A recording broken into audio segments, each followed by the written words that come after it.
Romeine 10 vers 17. Die geloof is dus uit die gehoor en die gehoor is deur die woord van God. Lewende geloof kom altyd en slegs deur openbaring. Onthou, die woord van God is die asem van God geskape as die man, Jesus die Christus. Daarom is die geskrewe letter van die woord nie die woord as persoon nie, maar slegs 'n rigtingwyser na die lewende persoon van die woord, Jesus Christus.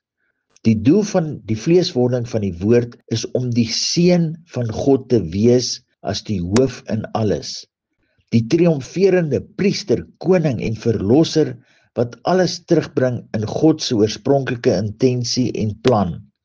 Daarom is dit dan so dat lewende geloof in die wese van wie God is, kom deur hoe God homself dan wil openbaar. Dis deur die woord wat vlees geword het, Jesus Christus.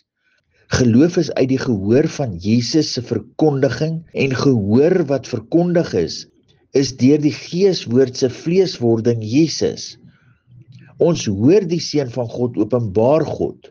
Die Seun openbaar God as die Vader. In die Evangelie van Johannes verwys Johannes in hoofstuk 1 na die woord het vlees geword en van daar af praat hy van die woord as Jesus die Christus en sy verhouding met God as Vader. So ook vandag, die seuns wil die Vader ken, daarom luister die seuns na die Seun, die woord wat vlees geword het, Jesus die Christus.